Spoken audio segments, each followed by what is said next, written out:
Hi, and welcome to the Social Distancing Kitchen.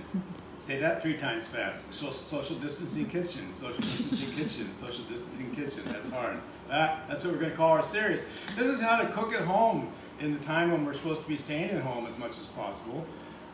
Use what you have to a large degree and plan ahead with your weekly or bi-weekly shopping trips. So I think one of the most comforting meals is brunch. Brunch was very big back in the 1980s when I was working as a professional chef. Kind of took a dive after that, but it's a feel-good meal. It's usually, you don't worry about the calories, and usually there's several kinds of liquids involved: water, coffee, champagne, Bloody Mary, whatever, right? But and it's all about eggs and comfort food. So that's what we're going to start with because we need some comfort. We're going to make 2 things today. We're going to make a potatoes dish called Potatoes O'Brien. And then we're going to make Eggs Benedict. And I want to show you how easy it is to make Eggs Benedict. All right. So first we'll start with the potatoes. So I like to use peel-on red potatoes. You know, I think there's a lot of vitamins in the peels. So we'll start, and you don't have to use a vegetable flavor like this. I'm probably a little more comfortable with it than you are. You can use a French knife, whatever works for you. We'll just start by dicing these puppies up. And then what we're going to do is we're going to saute them, and it take a while to saute. You could deep fry them. Honestly, it's better if you don't deep fry things so much for your health. I think you all know that. But a good, nice, fairly large dice action going on here. What is that? About 1 inch, I guess. Maybe not quite. And then we're going to take these and we're going to put them in, we're going to saute them in olive oil. So I use 2 kinds of oil in my kitchen typically. I use olive oil or canola oil. Right? Probably about 80% of my time I'm using an olive oil, maybe even more. It's healthy. I like the flavor. Canola oil I use for things like eggs that might the flavor might be too heavy for them. So, or for deep frying also, which I don't do too much of. So we're going to get our oil good and hot right there, and then I'll talk to you about the rest of the dish. So this has the potatoes, and then it's got, then we're going to add sauteed onions, garlic, and peppers. So traditionally it's made with green peppers. I don't have any green peppers around. I've got a red pepper. You could use both if you have them, but think outside the box, right? In this day and age where we can't leave the house that much, we got to use what we have. So, but I would like to have a combo of red and green, to tell you the truth, but all I've got is red, so that's what we're going to go with. I do keep a lot of onions and garlic on hand because those are critical for cooking, and potatoes. So, you know, when you do go to the store, you can stock up on those if other people are not stocking up on them. Yeah, what is going on with that toilet paper? I don't understand people, right? So, toilet paper and chicken, the hardest things to find now. Onions you can probably find. So let's see, we're going to test our oil. The oil is not ready. You hear that there's no sound, right? It's almost hot, not quite. You know, it's better to saute in a pot that's got hot oil or hot fat in it rather than putting it into the cold fat, right? So we're going to give it another few seconds to get ready. Meanwhile, I'll give you a little tutorial on garlic. So I use a lot of garlic, and I tend to have garlic already peeled, but I'll show you how I get it peeled. So you can use the side of a French knife or the side of a vegetable cleaver like this. You take the clove, just give it a little bit of whack, and you do that with all of them, and then the peels should come off pretty easily, like this one did. Then the peels I put into the compost. Right? So then you've got your garlic all set up. And traditionally what I'll do is I'll do several heads of it, and then I'll grind it up in a food processor, and I'll put it with olive oil, and then it's good for like a week that way. So I'll keep it in the refrigerator, so you've always got garlic, which is important. I feel like our oil is about ready. Let's take a listen. Oh yeah, that's what I'm talking about. So we got some oil.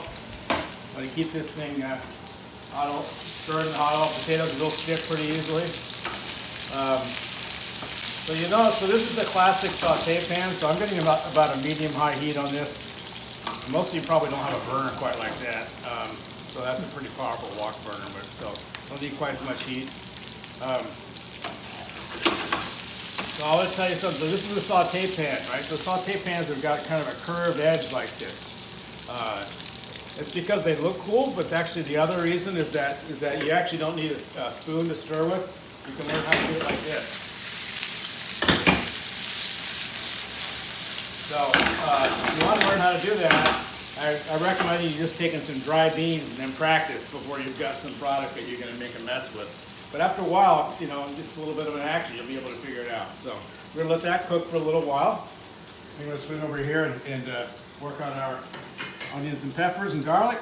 So I need to peel off a little bit more garlic. We'll just give these guys a little bit of a whack here. It is easier with the wide cleaver than it is with a regular knife, I'll give you that. But you can do it with the regular knife if you're careful. So we'll get these peels off of here. And then I've got another method for getting it minced, which you can probably already guess what that is with my knife here. Get these peeled. I think garlic is a not so secret healthy thing. I mean, so many cultures ascribe health and religious benefits to garlic that I'm listening. And so I do a lot of things with garlic as a result. When we lived out in California, we used to go to the Gilroy Garlic Festival. Turns out you can even make ice cream out of garlic. Who knew? All right, so here's my peeled cloves. So I just give them a little whack like that. Controlled whack, hopefully. Let it peel there.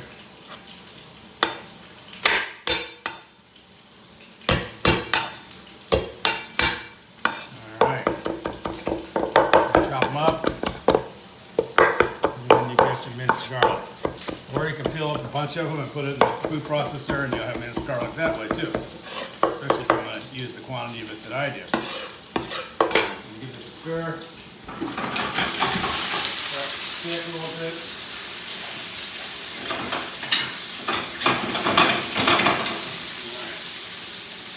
Onions. Here's my tip for you about onions. So, cut off the ends. No matter what you're going to do with the onion, you want to start by cutting the ends off.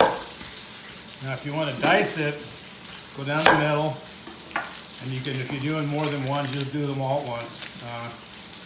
Peel them off. The outer peel. You don't want to eat that. This goes into the compost also. So then, line them all up, as many as you planned on doing. And you can slice this way. I'll slice that way for onion soup, or this way for saute. But if you want to do a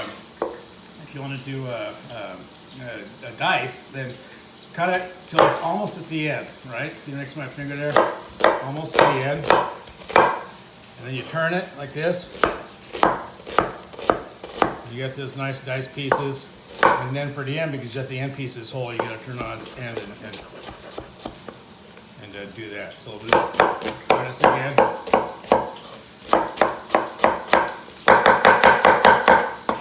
Don't open your mouth too much, and you won't cry. All right, so bell peppers. We're going to use a half a bell pepper here. Obviously, clean out the innards. I'm going to stir my potatoes.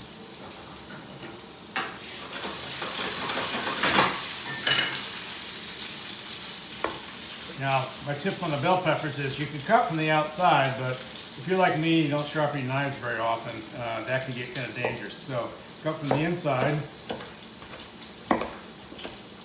turn it around, and we have a nice dice there. All right, let's do the whole thing with the hay. I go by sight, not by recipes. So those of you who watched me cook before know that. Not a good thing when you're a baker, but. All right, so now at this point we're waiting for the potatoes to cook. They're almost ready, but you know what? Knowing that you were going to come and you didn't have very much time to spend with me, I've actually got some going in the back. So we're going to take these and pop these into the oven.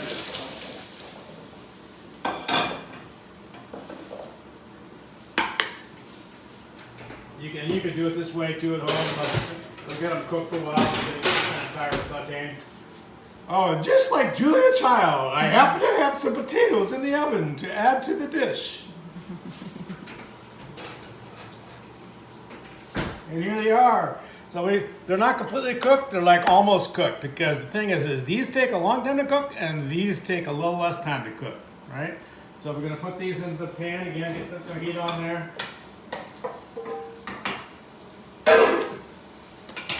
So we'll make a little space in the middle, put some oil in there. So this is about twice as much of this product as we're gonna need for that, so we'll use about half of it. We put some garlic in the middle, let it toast up a little bit. And we get the onions in there.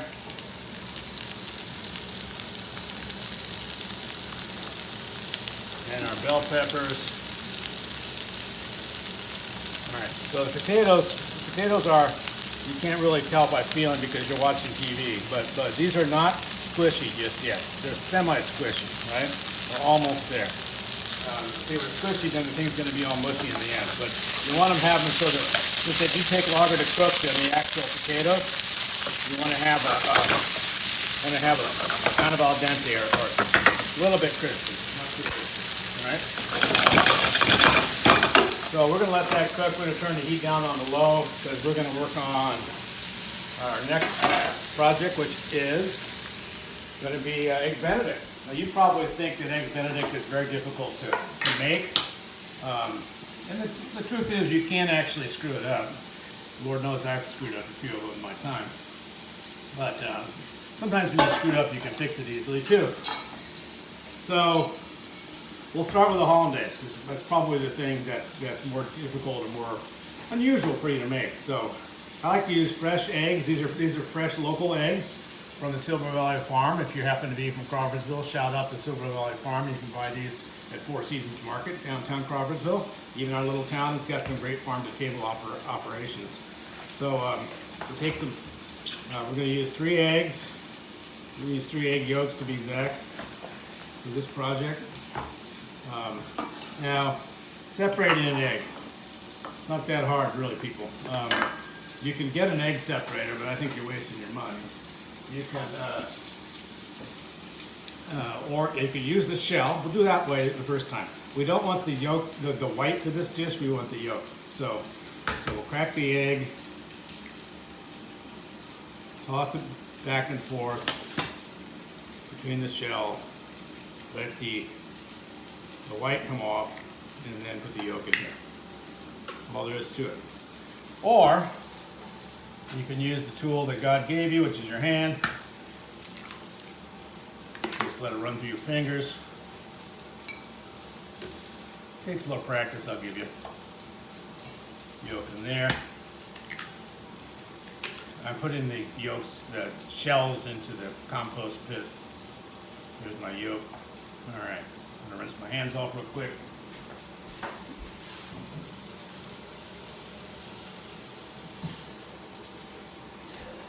So, if you'll pardon me, we're going to slip back to the potato project very quickly.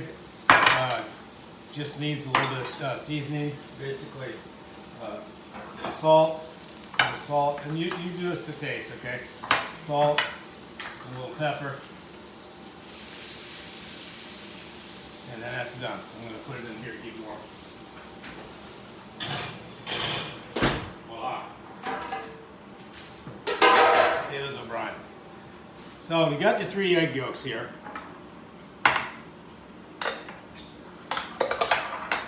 And a whisk, a fine tine whisk. Invest in a nice whisk. You can get whisks that are thicker, which are good for other projects. This one's got a thicker tine. I don't know how close you can tell that. It's also shorter. But a fine tine whisk. I've actually had this whisk for 25 years. Really love it. So use a fine tine whisk. I like the wooden handle too. You don't see that so much anymore. Now these egg yolks, the way they are right now, it's too thick because what we're going to want to do is we're going to want to actually heat them up. And to be able to heat them up, we want them to be a little more of a slur. So we're just going to add a little bit of water, maybe a tablespoon or so of water.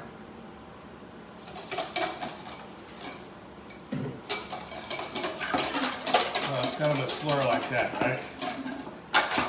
You could probably take a little bit more, just so we make sure we get it right. All right. So far so good.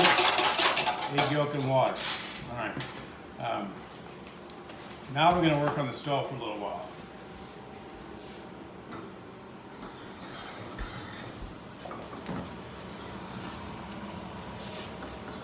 So if you're, you should do this when you're first learning over a double boiler like this. When you're more practiced, or maybe even bored with doing it that way, you can do it right on the burner like this. The thing is to take it on and off if you do that. The goal is you don't want to cook the eggs. You don't want it to turn them into scrambled eggs. If you do that, there's no solution. You got to throw them out. Honestly, there's nothing you can do. If the double boiler keeps you from doing that too much. As long as you got to pay attention to it, so you got to keep the stir on going a little while. So what we want to do is get these egg yolks until they're thickened up a little bit. I'm going to speed up the process a little bit. Do it the way we do it in the restaurant business. Because chefs are impatient, you didn't know.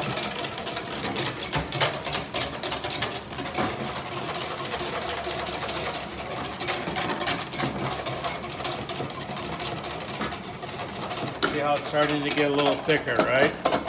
It's not quite ready yet. We're going to want to go until it starts leaving tracks on the bottom of the tines of the whisk. Around the sides, you see how it's getting thick. Make sure you get the sides, keep it incorporated. Oh, now we're getting there. See the bottom? Bottom right there, we're definitely getting the tracks, right? So, it's nice and thick. That's all we're going to do. So here you go. So that's done so far. Now the next thing, as if you didn't think it wasn't unhealthy enough, we're going to put a bunch of cold butter in it. So this is butter that I've melted. So we've got 3 egg yolks, and we're doing half a pound of unsalted melted butter. Now here's the other way that you can accidentally mess this up, is if you put the butter in too fast. And I've been known to do that. I'm going to take a little bit at a time. You see how it's kind of oily right there. And you're just incorporating the oil into the egg yolk. At a time. Like I say, I tend to be impatient, so sometimes I add it too quickly. I'll tell you how to deal with that problem in a minute. Alright, so be really careful there, make sure I get it all incorporated.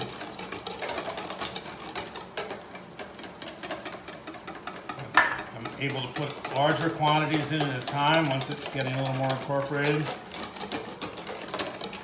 So what happens is if you put too much in at a time, you get an oil slick that just isn't going to come back. And that's when we say it's broken.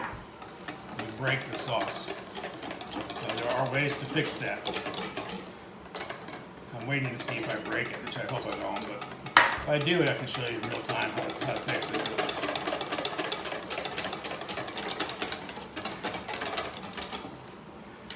Alright, I think we're succeeding.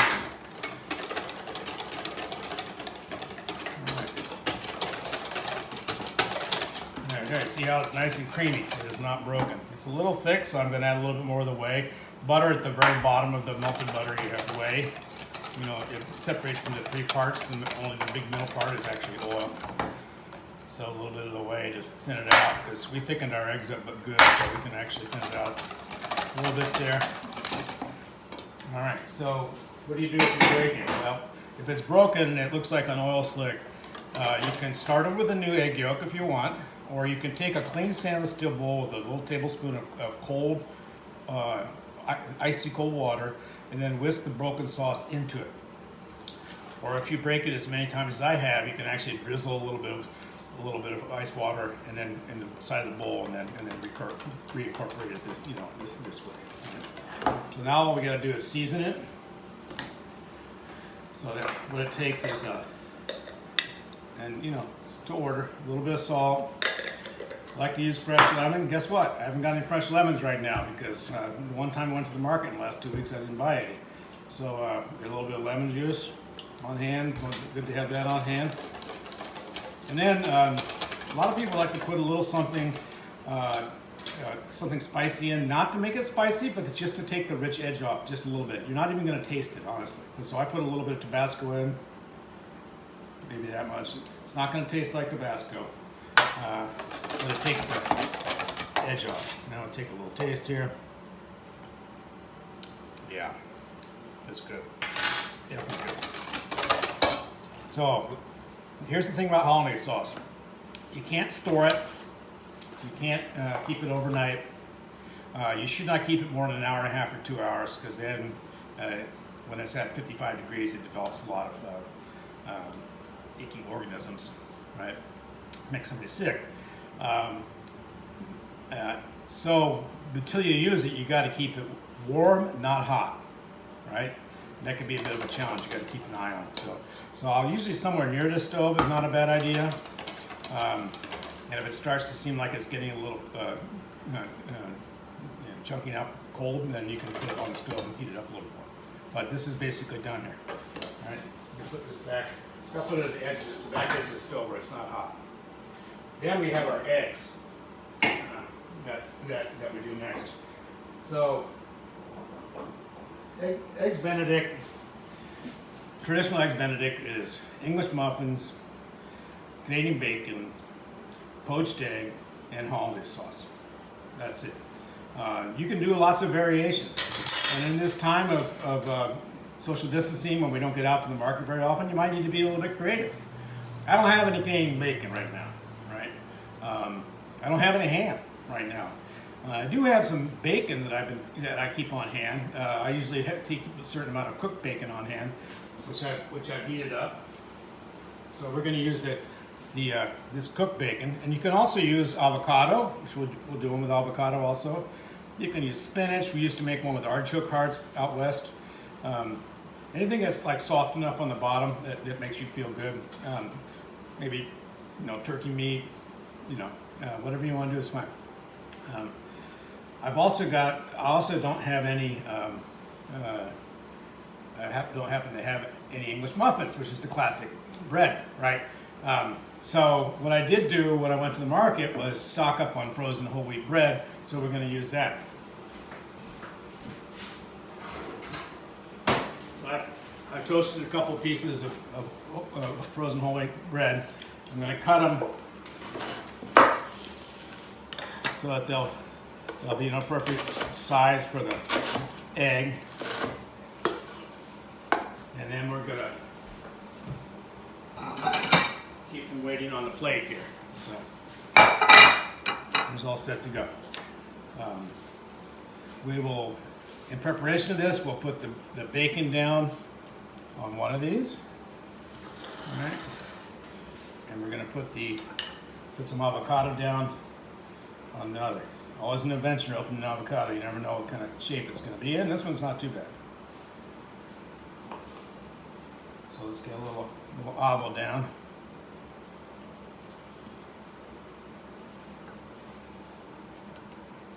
All right. So that'll be one will be bacon, another will be avocado. So the one thing we're missing right now are the poached eggs. So poaching eggs, you want to poach eggs in simmering, not heavily boiling water.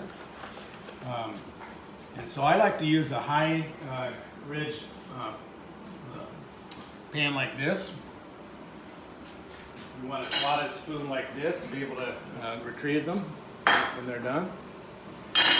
And to be able to get the eggs, the whites to actually come together, here's a trick.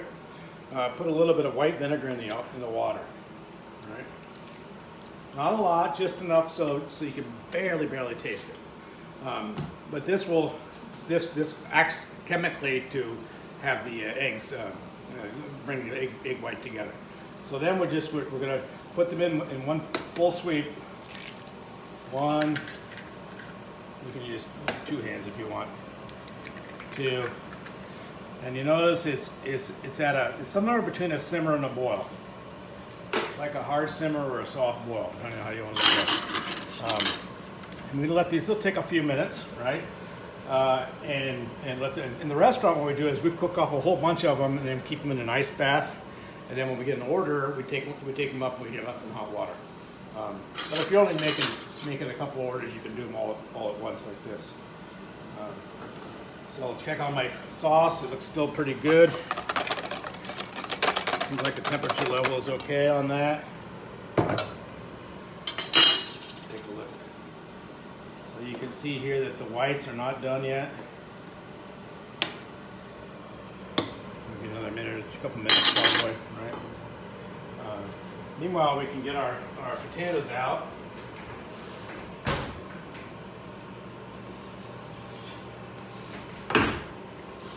We will lay it up a little bit here.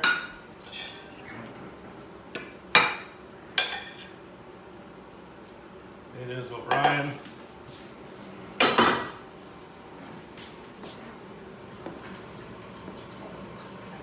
Almost. See, it's just a little runny there. And you want most people want the yolks to be soft. You can actually cook them longer if you want a hard yolk. They used to drive us crazy when we were chefs. People all wanted all their yolks hard because it takes longer. But and the only thing you can do is watch this move. You can take this and actually flip it over. See, I just flipped it over. And flip it over. I'm going to flip this one over. Yeah, try to. There we go. Because that way we'll get a little more cooking on the part that's not quite done. These are almost ready to go.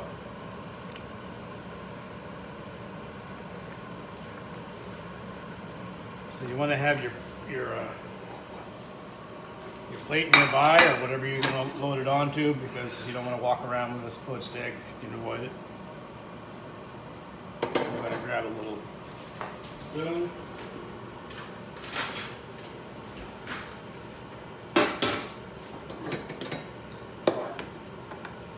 Alright, so that guy's done. Put him down onto the bacon. This one down on top of the avocado. See, the eggs, the yolk is still soft. If that's how you want it, which most people do. And we take it sauce. Let's actually move around to the counter. Do this. This is the piece de resistance. Okay. Just drizzle it over the top.